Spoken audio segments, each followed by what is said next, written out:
Okay, guys, so I wanted to come back and review how to access the map reports that we discussed in PLC today. So I'm going to show you how I log in directly through the NWEA website.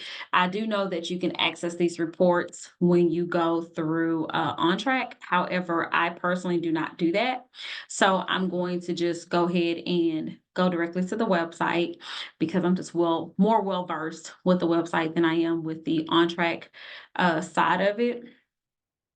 And so when I come here, I go directly where it says map growth, and I am going to scroll all the way down and go again where it says map growth reports. Okay. So then when you come here, your screen will look just a little bit different from mine as when I start clicking on different reports, but I'm going to go to my class profile report. Okay. This class profile report will give you an overview of how your class actually compared or how they completed the test.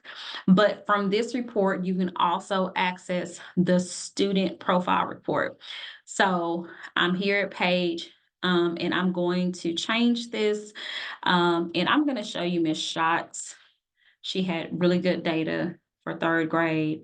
And I'm going to go and I'm going to pick sheltered.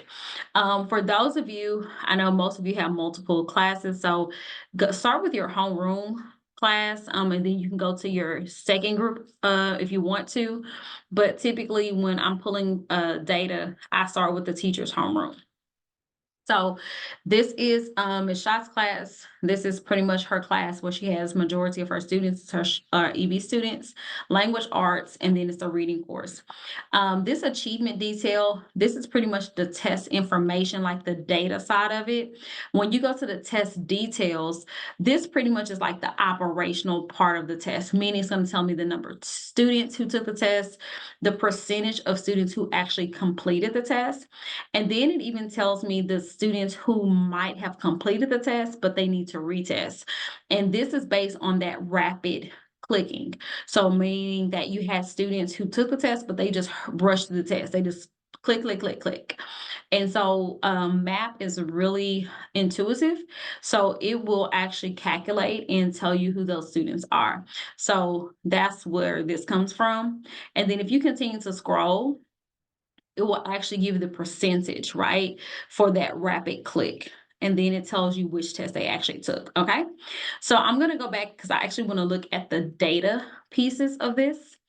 And here we are. And if I stop right here, it gives me a lot of information.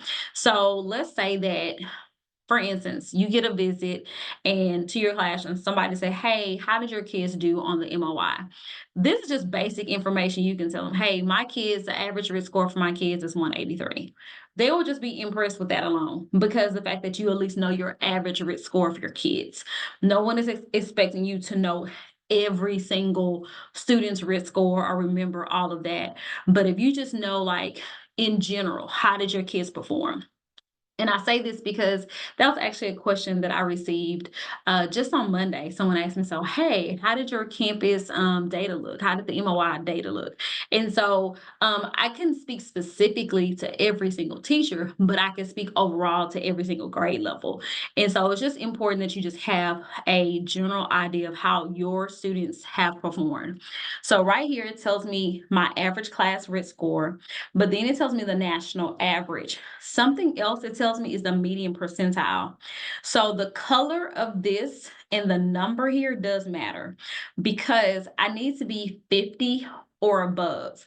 So a number that's below 50 is just mean that we're performing below like the national average and it's below the threshold where the district wants us to be. So on average, we want to be at least at 50. So the fact that we're at 53, you see it's in yellow. And then that means that we're doing fairly well. Like we're not doing bad, right? And then the fact that if you look here, it's like what 10 points difference between the national and then where her class actually performed. When I scroll down, it gives me the individual students' Lexiles. And so this is information I'm gonna come back to, but it's really, really important because it will help me as I'm planning for intervention. Okay. So we already know that Wednesdays and Fridays are potential intervention opportunities. So this will allow Ms. Schott to plan for those days. And it's the same information across every single grade level. So it's the same thing. Now, if I want to look at a particular student like Omar, right? This is where I can go from the class profile now to an individual student's profile. So I can actually click on his name, and now it will take me to his particular profile. Now, this is definitely a game changer because now this is going to help me as a teacher really identify like his gaps, his strengths, and then areas where I can help him grow, right? But it also provides me with information on anticipated or projections, right? So right now, looking at this, he's projected to master on that reading star. All right. If I look here on this quadrant chart, he has low growth but high achievement. So I want to quickly talk about growth versus achievement. I know I spoke about it in PLC. I want to reiterate this. So remember, growth is when you're comparing yourself to yourself, just meaning that, hey, I grew from 187 to 197, right? You're just looking at me. Achievement is I'm a third grade student and you're comparing me to other third graders in the entire country. So you're comparing my performance, the grade that I earned, to every other third grader. And that's how you get kind of like this color coding, and you get this right here with this achievement score that you see here. Okay. So based on this, he's at 81st. Remember, the higher that number, the better. So again, think about it almost like a grade. Like you want a high grade, right? You want a B, you want a C. So that's why we want at least a 50, right? The minimum is a 50. So the higher this number, the better. You'll see here, growth is like 48. So again, it's not horrible. It's almost 50, but this number we want to be exceeding 50, right? As close to 50 as possible, but we want to get it beyond 50. So I just wanted to point those things out. Additionally, when I look at the individual student profile, look, suggested area of focus, and then look, relative strength. You see this, and obviously based on his score, he has great foundational skills and vocabulary, right? So this is one area where, hey, I may not be able to grow him as much, but it's definitely something where I want to ensure that I continue to work with him and refine because I do not want him to regress. Okay. Now, suggested area of focus. That means that this is an area where I definitely need to grow this student. So this is an opportunity for me to develop some skills for this student. And I will say, when you come here, you can look at it by standard or you can look at it by topic. I prefer look at it by topic. It's just up to you. But this allows you to look at it and see what topics and which areas and or skills you can potentially support this student. Now, this really helps because I now can take this information, right? And I can go either to Canvas, and I could put this into a mirror, right? And I can align this to a mirror, meaning here identifies evidence that supports a claim in argumentative text. I can push the student back into argumentative text and assign them work, right? According to their RIT score or their Lexile. Remember, I also, have their Lexile level, and I can assign it to their Lexile so that they then can practice and build on the skill and develop the skill a lot more, right? And so that they can have higher growth. Because remember, if we go back, he had low growth. Okay, so I wanted to make sure that I showed you that.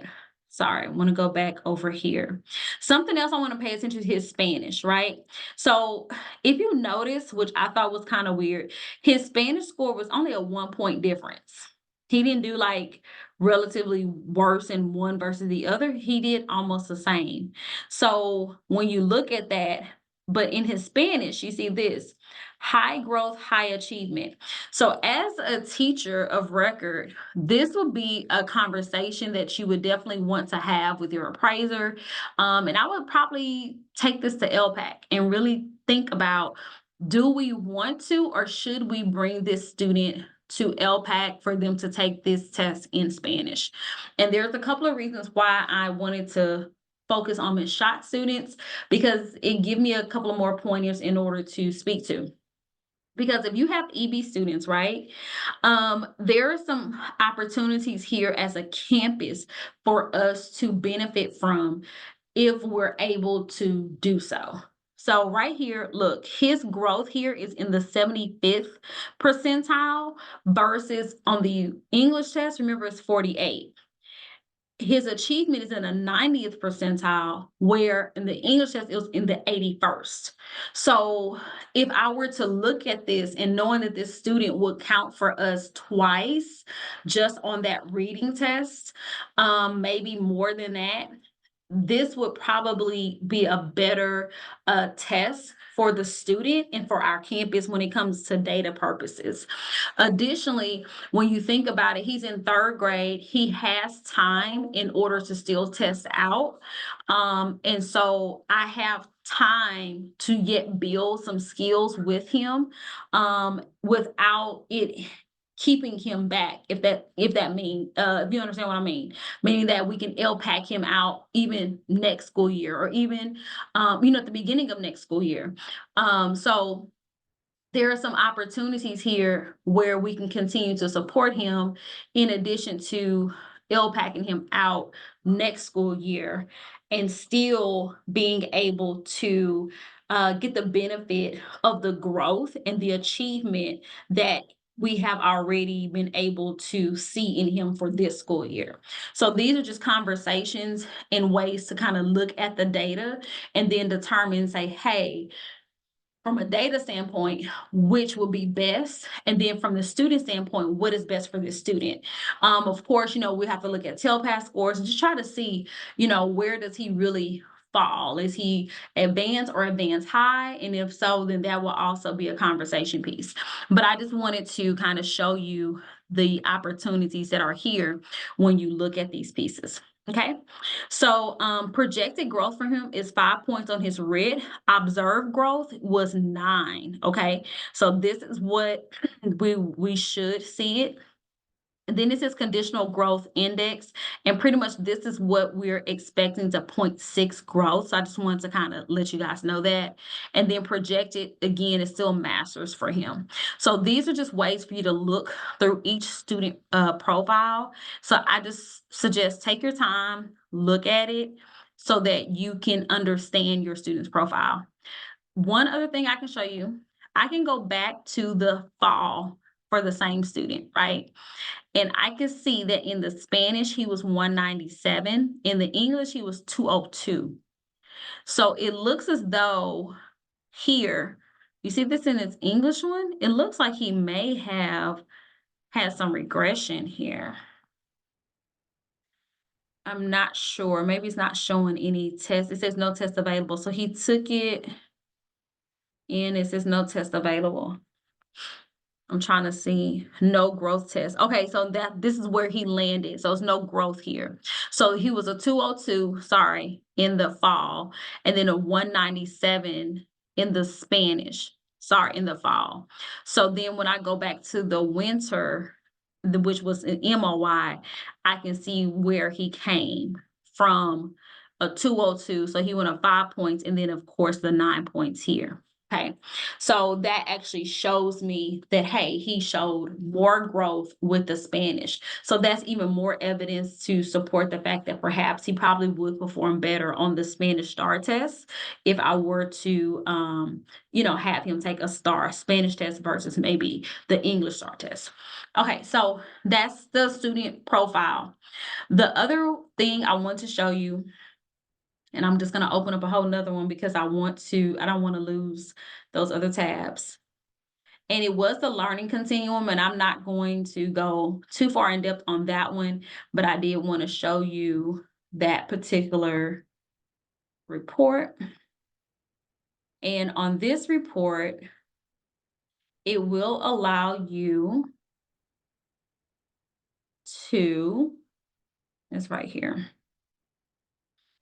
It will allow you to see exactly the difficulty, the level, and the adjustment in the level based on the skill and or the TEAC. So for instance, I'm waiting for it to pull up. Okay, good. So again, going back to the reading test, and I'm gonna choose 3rd grade since we were already looking at 3rd grade. And okay. So 3rd grade. So then I'm just gonna leave it here. So let's say, and I don't want to do vocabulary. So let's say that, okay, this context clues, perfect. So let's say that I want to look at multiple genres though. And let's say my student RIT score is like a 163. So it's within this range, right? So I'm gonna look at multiple genres, and I want to figure out how to support my student when we're looking at fiction. Okay. So that's right here, 8C. So then they're saying these are the 3 steps, or these are the things that I need to ensure my students can do, right? They need to be able to identify the conflicts and or the resolution in the text, make predictions from the text, and understand the sequence in literacy. So these are literally the steps. So while we're probably trying to do this one first, like understand the sequence, they're saying, no, don't try to do this first. Go back up here, and they first need to identify what's the problem. Then they also need to understand what's the resolution. Then now let's make some predictions from the text, right? So what can you predict is going to happen here, which mean that we have some guided reading questions. And how does that look? So for instance, I'm scaffolding or I'm chunking the reading. So that means that as a teacher, either I have a resource like Common Lit that does this for me, where it has the guided reading where the kids cannot just read through the entire text. It stops them at critical points and it asks them questions, right? Or 2, as a teacher, I'm going to prep some type of text or story to read with my students. And instead of just reading the entire text, I'm going to pause at critical points, and we're going to make predictions before we get to the next portion of the text. And we're going to do this until we're done with the entire text.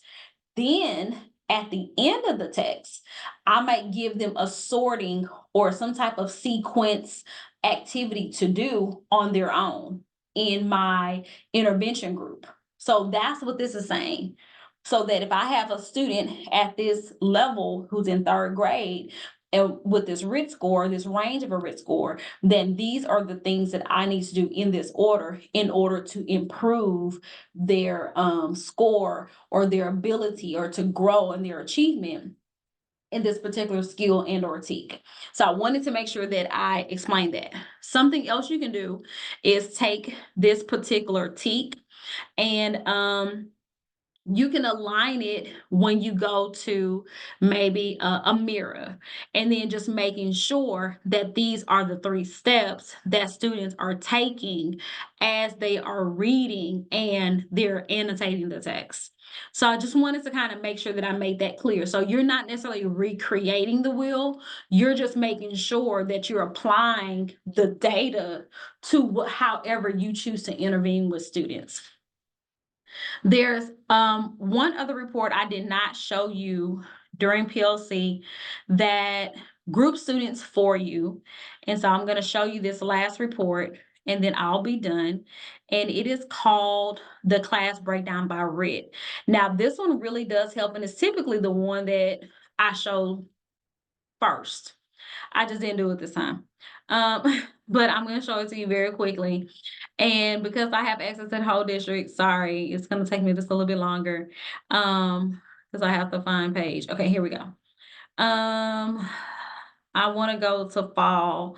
This should give us kids. Okay, there we go.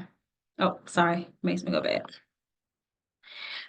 So that we have all of our kids from the fall semester who was here. Here we go. An instructor. I'm just gonna try to see if I can go back to Miss Shot just so I can be consistent. And then sheltered. Here we go. Perfect. All right. So now that I have that, I'm gonna do it by the RIT score, which you can do it by instructional area, you can do it by projected proficiency. I'm just gonna do it by the RIT score. When you create this, you can create a PDF, like if you just want a copy of it and you're gonna print it. But if you just want to view it online and just save it or however you want to do, you can also just view report online. I typically just do view report online, and then you can always go back to do this. You can also go back and change your options too. So it's not like, okay, once I do this, I can't change it. You can. Now, the reason why I like this is because now that I have this report, it already create my groups for me. So I don't know if y'all have ever said, okay, I want to hurry up, put my kids in groups, but you don't know how to group your kids. This is a perfect way to do this very quickly. It took me no time to do it, literally. So go back to this report. It groups your kids for you.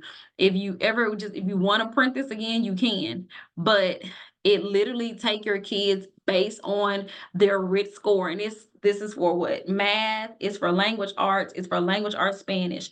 And it grouped the kids based on their RIT score. Remember, they're ready for instruction score. That is what your RIT score stands for, ready for instruction score. So it groups them homogeneously so that you can group those kids, which is great for intervention. And in that way, you can intervene with them at one time. Okay, so I just wanted to make sure that I showed you this. If you want to do this based on, let's say, instructional areas. So let's say, hey, I'm going to do like a skill-based intervention. Bam, here you go. This is one for math. If I said, okay, I want to do this for my language arts reading, okay? This is the English one, of course. Then here we go. Based on the language arts instructional areas, I now have my small groups already set for me. You see that? So I don't have to do anything except for print this out and put my kids in groups. And as you can see, I think I only have one student when it comes to multiple genres that's going to end up being by themselves. And hey, some kind of way, I probably need to figure that out. But in foundational vocabulary and author's purpose, they're with somebody. So 9 times out of 10, you know what? I'm going to keep them with those people or one of those 2 people, and I'm going to move on. But I'm not going to put them by themselves because the whole point for me right now, I need to keep them in a group so I can pull them into a small group. And maybe I would choose a day or maybe like the last 10 or 15 minutes, I would just intervene with that one student by him or herself, at that time if I have the opportunity to. If not, I probably try to interweave that within another grouping that they could fit into. Or on the flip side, keep in mind that you also have AM intervention, and you could pull that one student in the AM just to intervene with that one student around multiple genres. So this shows you opportunities, or put them on a mirror. And then if they have the Spanish one, it could just be maybe a language barrier. So I'm not going to click on the Spanish one, but just know like this shows you opportunities for intervention. This is not to make your job harder. This is to make it easier. So hopefully this video helps. If you have any questions, please let me know, send me an email. But my goal was just to kind of recap what we did today in PLC and stamp it for everyone so that you guys can go back and watch it and fast forward and review it as needed. So thank you guys, and I wish you all the best. I'm sure you're going to do some great, great work with this data.